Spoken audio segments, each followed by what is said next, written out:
Hello, everyone. Welcome back to whatever this thing is. Um, been a long ass time. I know. I'm sorry. It's just been hard. Let me explain why it took so long for me to come back.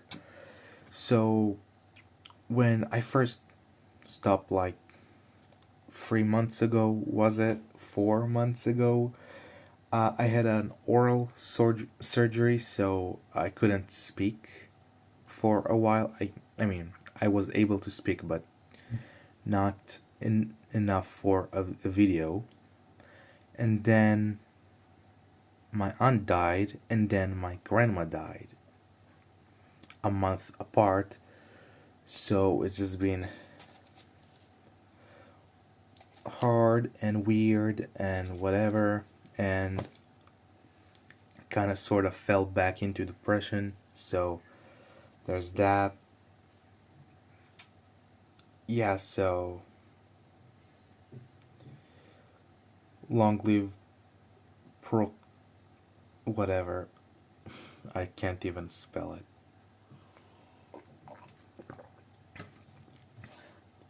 You can tell me in the comments what the word is, when you have things to do but you just put them on for later for a long ass time. Yeah. Uh Today is Thursday, so we have a throwback Thursday for you. We have a Spider-Man Classics Daredevil. Yeah. I hope you can hear me well. I don't have a microphone. My earphones with the microphones broke. I don't have a camera because it won't charge anymore, so I'm just stuck with the phone doing this, hoping it is fine. So, yeah. Here we have the Spider-Man Classics Daredevil. I'll just move this a little further back. Yeah. This came out around 2000, 2001. Yeah, 2001 it says. And this line, if you don't know Spider-Man Classics, it's basically what started Marvel Legends, kind of. Back then it was made by Toy Biz, now it's Hasbro. Yeah, so this is like the first line ever in, like, at least as far as I'm aware, that was so highly articulated, even though it's not that well executed. But I guess for the time it was. We'll talk about that in a sec. Yeah, so let's first of all take a look at this guy. Let's just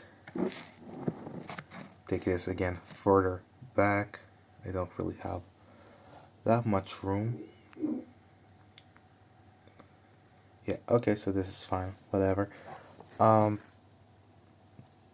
So as you can see, this is Daredevil, not Spider-Man, even though it is the Spider-Man Classics Daredevil, which is fine because Daredevil actually appeared first time in Spider-Man, but this was like 30 years prior? No, not 30, like 20 something years. Yeah, and 60 something. It was the 60s. Yeah. Anyway, he's all red plastic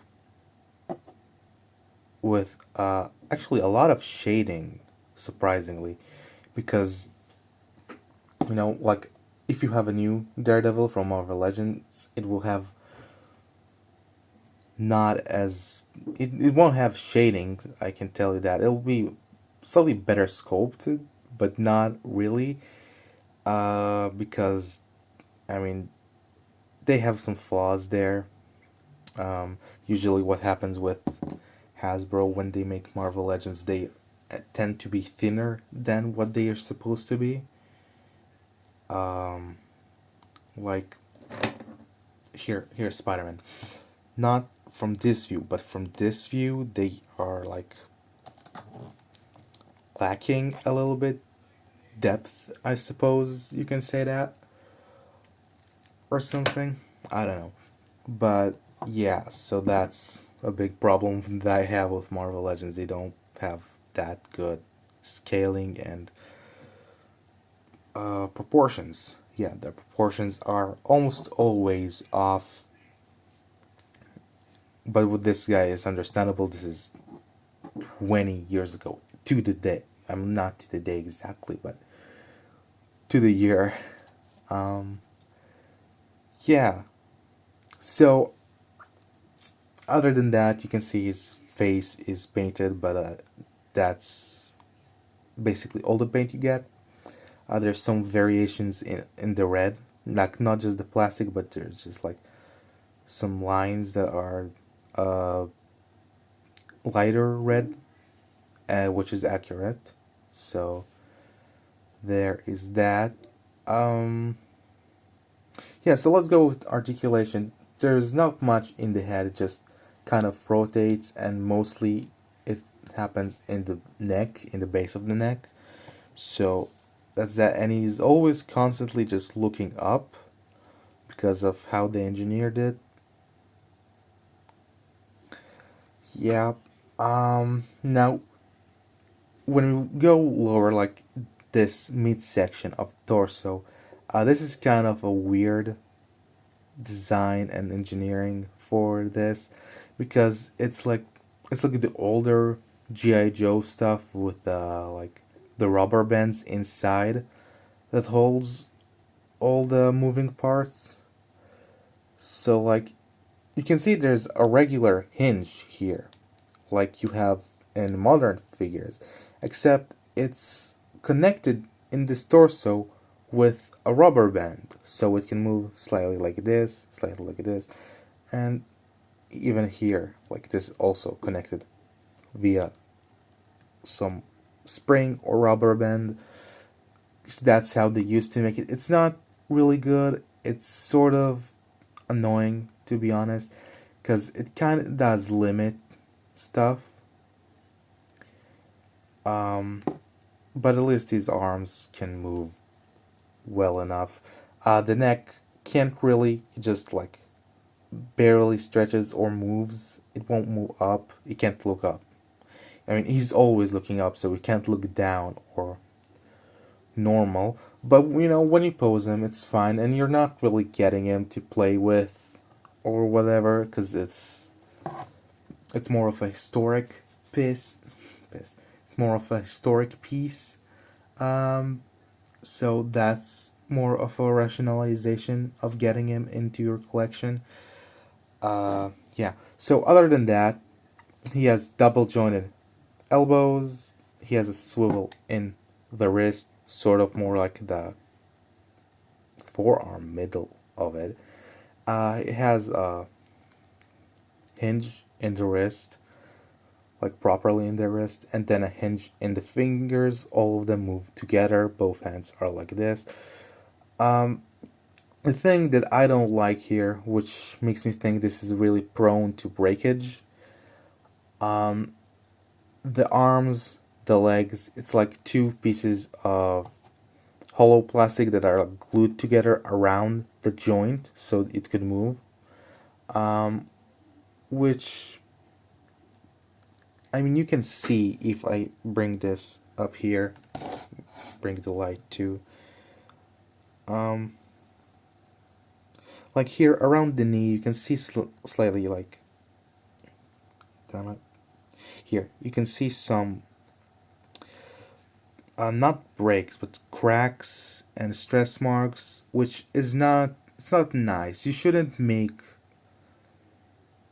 your figures with hard plastic where the joints are, joints sure, but I mean the joints themselves, okay, but this part, the part that like is the calf and the knee and the hip, like that really shouldn't be the case, because that will break, and that is unfortunate, because I was hoping to preserve this for as long as I can, and this makes me really sad because I can't touch it essentially, because I'm afraid it will break if I move this too much.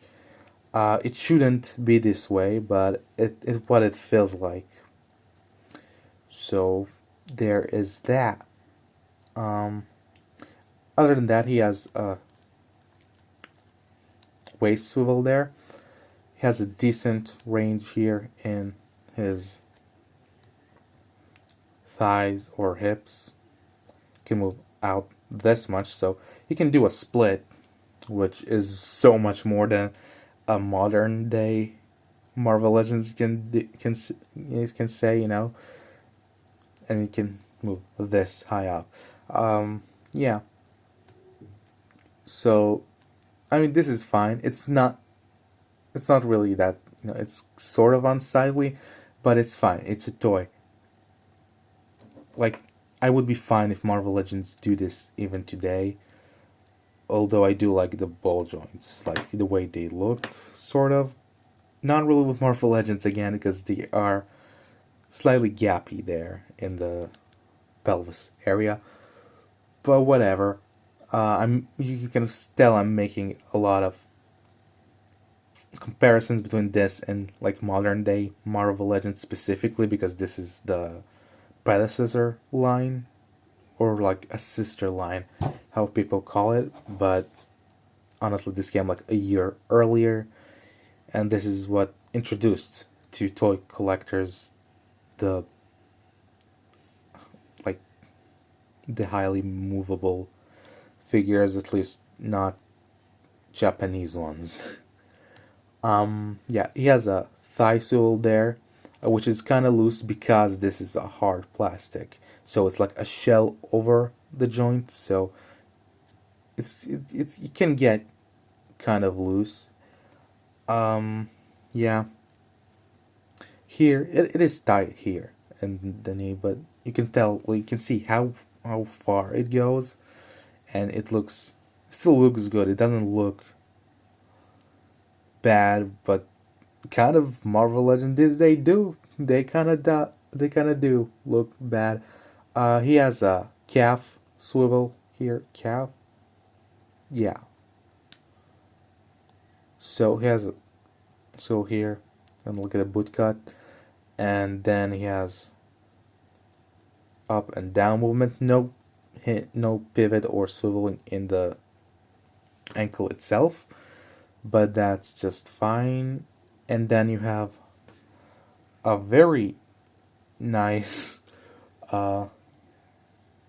looks like it is broken his toes, toe hinge.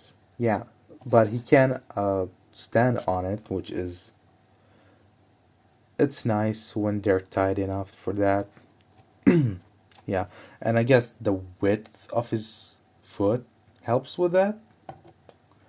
So yeah, he's posable, sort of. You are not gonna move him much, you're not gonna play with him much, but I mean, at least he has that, right? I mean, it is an old figure. You wouldn't really want to ruin it or play with it too much, because it would get loose and it might break, and you really don't want it with something as precious as this thing. I actually tried to get a Spiderman also from this line, like the first Spiderman, even from the second wave. I couldn't get it. Like, I bought one, and then the post office said it was stolen. So I mean, at least I got a refund from the seller. Who, I mean, yeah, but I mean, he lost out there. It was his figure that got stolen. It was my money that I got back. So yeah, but at least I have this one, and this one is good. I like it. Daredevil is one of my favorite Marvel characters, so there you have it. For comparison, let's have a Pizza Spider-Man. You can tell, sort of taller. Let's try to get him in the same width stand. Yeah, is fairly taller. Here's the Mayfix Spider-Man. Around the same height. He works with the Mafex Spider-Man. That's cool. Yeah. Let's have just for lols the Mafex Deadpool. So that's fairly taller. I mean, he is really tall, which is weird. Because he's way taller than Spider-Man. I don't know that he should be that much taller. But it is. I mean, okay, Spider-Man is a fairly short guy. I mean, he's average height, I suppose. But yeah, canonically, I'm speaking, not the toy. Because the Mafex one is sort of oversized for a 1/12 scale. That is. And the Marvel Legends are for sure oversized. They're not proportional. They're not that for the 1/12 scale. I mean, they have decent enough proportions most of the time. It's just sometimes they're just like small things are off, but it's so consistent that the small things are off, even in like different molds. That kind of annoys the crap out of it because it feels like they don't care enough about sculpting. Like if I sculpted something, I wouldn't want it to be proportional. And yeah, I get it's an action figure. You need to think about the engineering of it, but still, it wouldn't change that much. Actually, I don't think it would change anything if you just make them a little less flat, right? I mean, at least then it wouldn't look like this when they have the swivel, right? Because if we have the Mafex here, look at this. You don't see any like breakage of the body. It's so smooth. So like, I think they should drop the whole swivel thing and just move to a ball joint system similar to Mafex or SH figures or pretty much any other toy line these days that are not, you know, Hasbro. Yeah, I mean, seriously, that doesn't look. I mean, I know they started doing that with the new Spider-Man wave, the Into the Spider-Verse line, which came out so freaking late compared to the movie. Even the Mafex figures of this, they all the figures came like 2 years after the movie. That's insanely late, and I don't think COVID was the only thing that to blame there. There's some, I don't know, but yeah, I like this figure. If you can get any of the figures in this line, do it because it. I mean, if you're a collector, and it's like a reasonable price. I'm talking here. You do what you want with your money. I'm not gonna tell you what to do, but if that's something that like is important to you, like the history of action figures, this is a great thing to like put side by side and look how things have changed over the years and how things haven't changed that much because this is better than some figures these days, which is honestly like, why are you making figures if they're worse than a 20-year-old figure? And yeah, it's just disappointing. But this figure isn't disappointing. I mean, it's what you know what you're getting, right? It's an old figure, so you know it's not gonna be as articulated or as sculpted and detailed as modern figures, but it is fairly. I mean, the paint is great. The sculpting is good. It's just, I mean, it's kind of thin, which, I mean, it's a comic book character. You can say he looked like that somewhere in the comic book. I know Daredevil like changes sometimes from being slender, sort of like Spider-Man, to be like more beefy. Um, it depends on the artist, really. But yeah. So I will see you guys later. I'm done putting off filming stuff. I think. I hope. I hope. I hope. I got more figures to review, and I think. I hope you're gonna enjoy it. Thanks for watching, everyone. Um,